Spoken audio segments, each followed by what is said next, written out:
So it's a strange thing. Not long after the gold rush, many towns in central and western Victoria, including this one, became plagued by a phenomena known as the ghost nuisance, at least as far as the press was concerned. Moral panic about ghostly encounters, haunted buildings, and even a rash of hoaxes. Perhaps you may have seen a character like Herbert Patrick McLennan in his phosphorus-soaked, glow-in-the-dark outfit, parkouring his way across the rooftops of Ballarat and Creswick. And at times this ghost nuisance became of such a concern that the cities of Ballarat and Bendigo, amongst others, felt compelled to issue bounties for the capture of anyone impersonating a ghost in the city limits. It's a very strange thing. It's meant to be a time when colonies are getting past the chaos of the gold rush, new era of industry, progress, civilization. To be plagued by these naive superstitions of the old world seemed almost a contradiction in terms.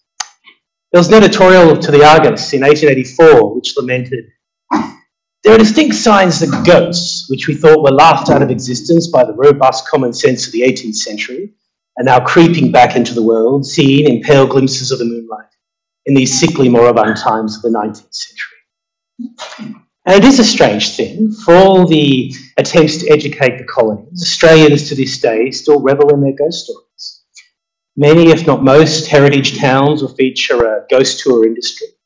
And at sites of dark tourism, such as Old Melbourne Jail, Port Arthur, the former Ararat Lunatic Asylum, you'll find tens of thousands of visiting tourists coming each year to hear stories of dark history, have their own haunting encounters, and even investigate the existence of ghosts with a variety of technological devices.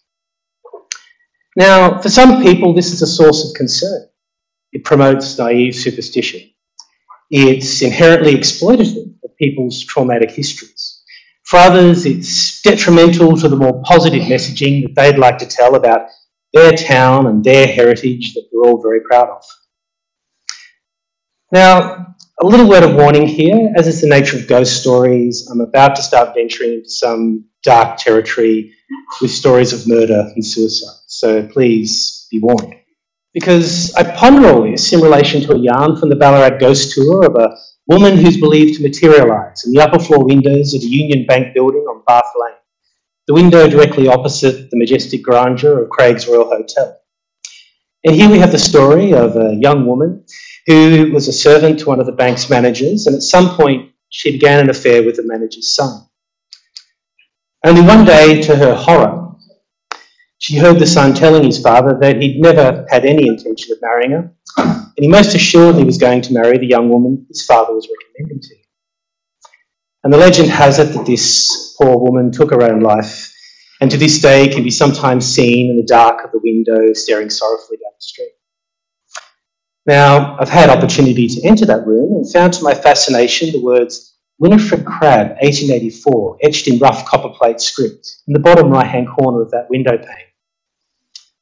But it's a funny thing, I've heard that story before. Near Bungie in Suffolk, where my parents resided for many years, there's an old 17th century cottage next to a large mill pond. And there, a woman in a blue dress is believed to materialise late at night, only to mysteriously vanish into the mists of her approach. And here the story is of a young woman who became a widow during the English Civil War and, lacking any means of financial support, was pressured to sleep with her landlord. Only she was likewise publicly disgraced and dishonoured when she became with child. And so the legend has it that she took her own life in the still dark waters of that mill pond.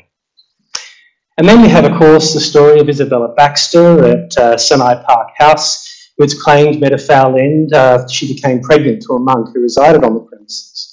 And then we have the ghost story of Mira Turner, another young woman who met a foul end after falling pregnant to a married nobleman. Both are said to result in hauntings that persist to this day, at least as far as tour guides are concerned.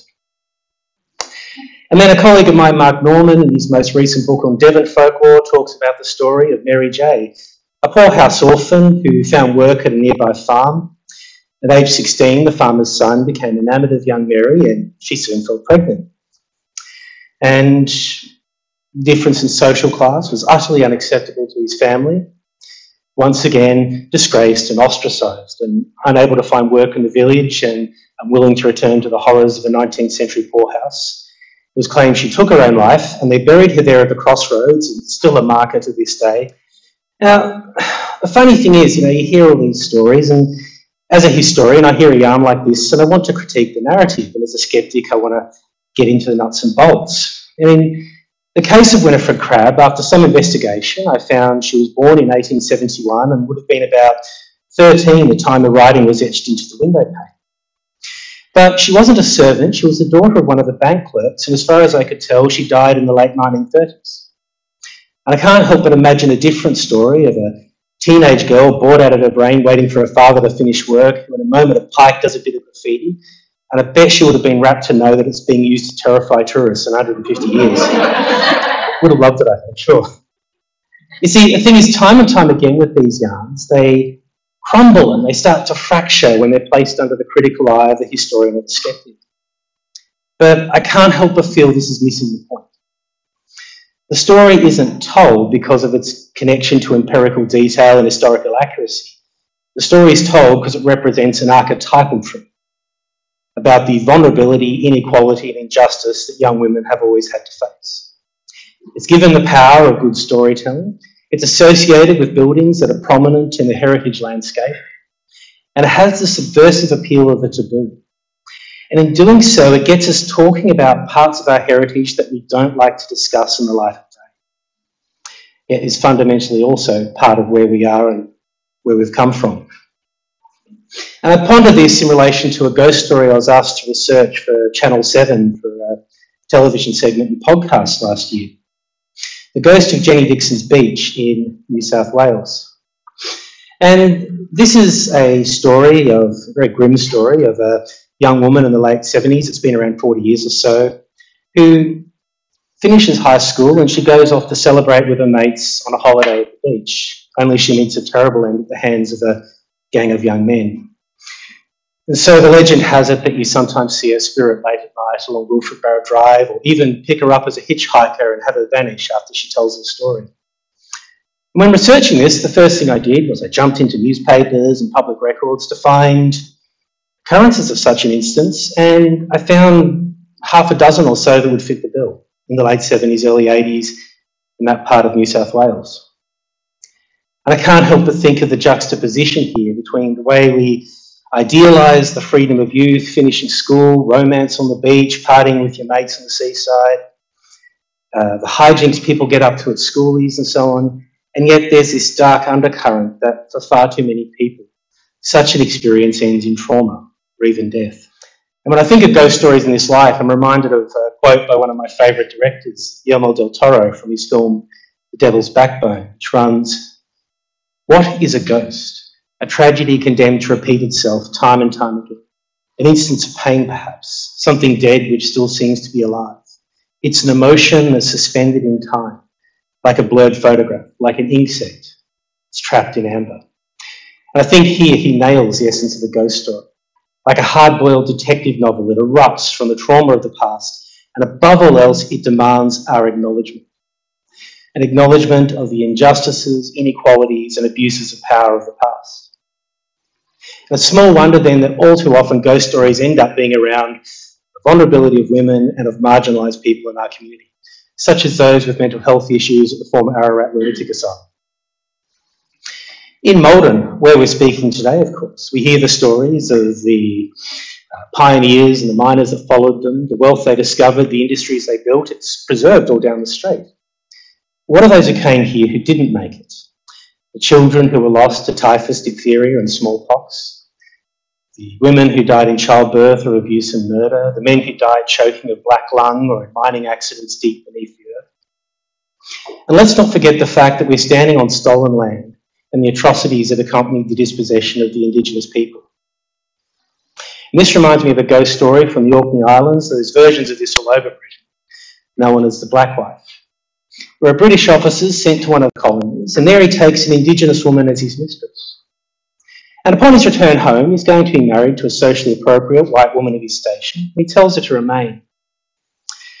Only to his horror, he discovers that she's stowed away aboard ship. And knowing the social consequences of such a revelation for polite society, he takes the drastic step of murder and throws them over the side. Upon his return home, he takes up with his socially appropriate white wife, resides in the manor home, only to find it is now haunted, and everywhere he travels, a vengeful spirit seems to follow, tormenting him to madness and death. And so in the end, the sins and promises of the past were not so easily forgotten. See, the thing is, ghost stories are part of our heritage, and they create a powerful emotional, even spiritual connection between the present and the past that all too often we would prefer to forget, yet is still fundamentally part of who we are. So the next time you hear a local ghost story that really gets under your skin, or you feel a sense of dread and foreboding in an old heritage site or place of dark tourism, I want you to stop and reflect for a moment. Not on, can I prove this is true, or mediate it with technology, or is it scary? Rather, what is the trauma that demands your acknowledgement?